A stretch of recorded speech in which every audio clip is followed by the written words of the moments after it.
ఆకృతి నవంబర్ 24 దీపావళి సంచికలోని పంచభూత లింగాల్లో ఈరోజు చిదంబరం అంటే ఆకాశలింగాన్ని గురించి తెలుసుకుందాం. ఇది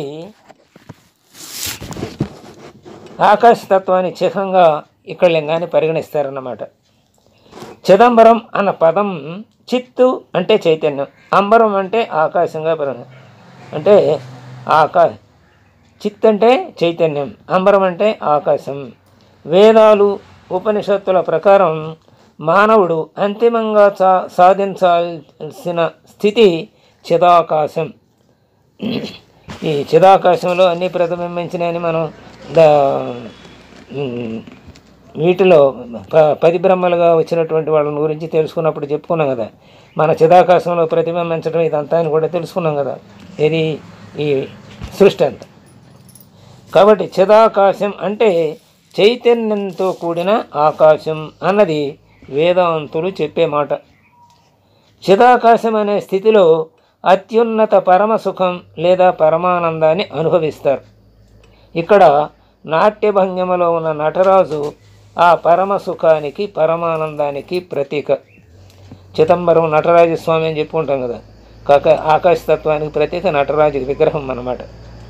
ఈ అత్యంత ప్రాచీనమైన చిదంబరం ఆలయంలో ఆరాధించే భక్తులకు మోక్షం లభిస్తుందని శైవులు విశ్వసిస్తారు.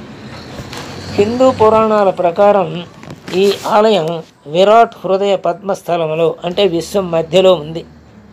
ఇక్కడే గల అడవిలో శివుడు తాండవం చేశాడని నమ్మకం.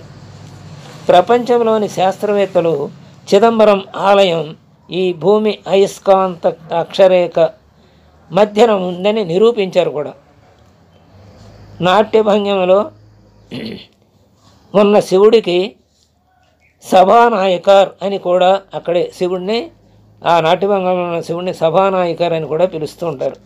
ఈ ఆలయ మరొక ముఖ్య విశేషం ఏమిటంటే అటు నటరాజు ఇటు గోవిందరాజు పెరుమాళ్ కొలువై ఉండి, అంటే శివుడు విష్ణువు ఇద్దరు అక్కడ ఉన్నారన్నమాట, కొలువై ఉన్నారు.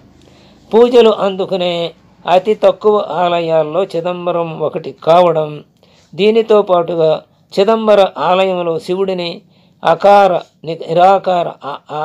నిరాకార రూపాలలో ఆరాధించటం విశేషం. అంతేకాదు ఆయనను లింగ రూపంలో కాక నటరాజ విగ్రహానికి పూజలు చేస్తారు. శివుడి ఆనంద తాండవ భంగిమను ప్రపంచవ్యాప్తంగా ఆరాధిస్తారు. గర్భగుడిలో నటరాజు 3 రూపాలలో ఉంటాడు.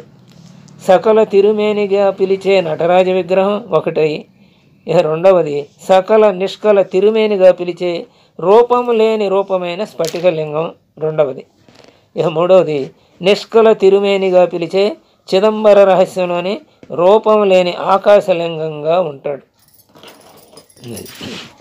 చిదంబర రహస్యం అంటే శివపార్వతులు ఉన్న చోటు, సాధారణ దృష్టికి అందనిది. అయితే ఆధ్యాత్మిక సాధన చేసేవారు గురువుల వంటి వారికి శివపార్వతుల భౌతిక రూపంలో దర్శనమిస్తారని నమ్మకం. ఈ చిదంబర రహస్యం ఉన్న ప్రదేశాన్ని తెరతో మూసివేస్తారు.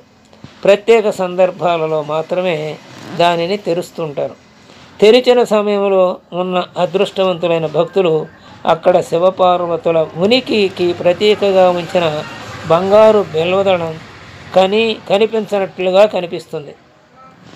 చోళ చక్రవర్తులు 10వ శతాబ్దంలో దీనిని నిర్మించారని చరిత్ర చెప్తున్న ఆలయ ప్రస్తావన అనేక ప్రాచీన గ్రంథాలలో కనిపిస్తుంది. ఇది క్రీస్తు శకం 2వ శతాబ్దం నుంచి ఉనికిలో ఉందట. మధ్యయుగంలో చోళులు, పాండ్యులు, విజయనగర రాజులే కాదు, అంతకుముందు చేర పల్లవులు కూడా ఈ ఆలయాన్ని చెప్పుకోదగినంతగా అభివృద్ధి చేశారు. అంటే 2వ శతాబ్దానికి ముందే, అంటే ఇప్పుడు 1800 సంవత్సరాల క్రితం దీనికి అభివృద్ధికి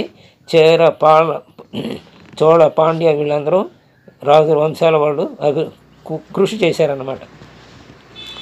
రాతి గోడపై చెక్కిన వేలాది అద్భుత చిత్రాలు కనిపిస్తాయి. రాతి గోడల మీద చాలా చిత్రాలు ఉన్నాయి. నాట్యశాస్త్ర రచనకు ప్రేరణ ఇక్కడి నుంచే లభించింది అంటారు. ప్రధానంగా వివిధ నాట్య భంగిమలలో ఉన్న మహిళల విగ్రహాలు పండితులకు అమూల్యమైన ప్రమాణాలుగా పనికి వస్తున్నాయి. ఇక్కడే నాట్యంలో అనుభవం ఉన్న వారికి ఇది చాలా ఉపయోగపడతాయి అన్నమాట, ఈ నాట్య చిత్రాలు ఇక్కడే.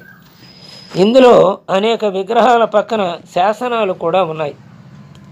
నటరాజ ఆలయానికి ఉన్న 9 ద్వారాలు మానవుడి శరీరంలోని నవరంధ్రాలకు ప్రతీక అని అంటారు. ఒకప్పుడు దట్టమైన ఆముదం వృక్షాల నడుమ ఉన్న ఈ ఆలయ సముదాయం ప్రస్తుతం 40 ఎకరాల విస్తీర్ణానికి పరిమితమైంది అని అంటారు. ద్రవిడ శిల్పకళ సృజనాత్మకతకు ప్రతీకగా ఈ ఆలయం నిలుస్తుంది. 5 ప్రాకారాలతో ఈ ఆలయాన్ని నిర్మించారు. ఇవి ప్రధానమైన పంచభూతాలకు సంబంధించినవి కనుక పంచభూత స్థలానికి సంబంధించిన ధాతువుల కలిగిన ఆలయం చిదంబరం ఒకటే. అయితే అంతర్గత ప్రాకారం భక్తులకు కనిపించదు. కేవలం 4 మాత్రమే భక్తులకు అందుబాటులో ఉంటాయి. ఈ ఆలయంలో 5 సభా మంటపాలు ఉన్నాయి.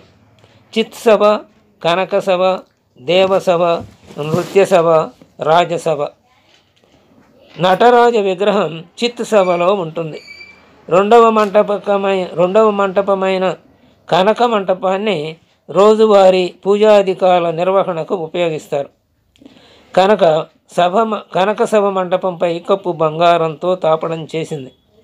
శివుడిని ఆరాధించే 28 పద్ధతులకు ప్రతీకలుగా గర్భకుడికి 28 స్తంభాలు ఆధారంగా ఉంటాయి. ఈ ఆలయ ప్రత్యేక లక్షణం అక్కడ వ్యవస్థీకృతమైన పూజారుల వ్యవస్థ. పురాతన కాలం నుంచి వంశపారంపర్యంగా వస్తున్న ఈ వృత్తిని, ఆలయ నిర్వహణ బాధ్యతలను వారి నుంచి లాక్కోవాలని భావించి తమిళనాడు డిఎంకే ప్రభుత్వం భంగపడిన విషయం కూడా మనకు తెలుసు. అంతటి గొప్ప ఆలయం ఇది. ఆకాశ లింగానికి ప్రత్యేక ఇది. చక్కని విషయాలు మనకి ఈ వ్యాసం ద్వారా చిదంబరం ఆకాశలింగాన్ని గురించి చక్కగా తెలియజేశారు.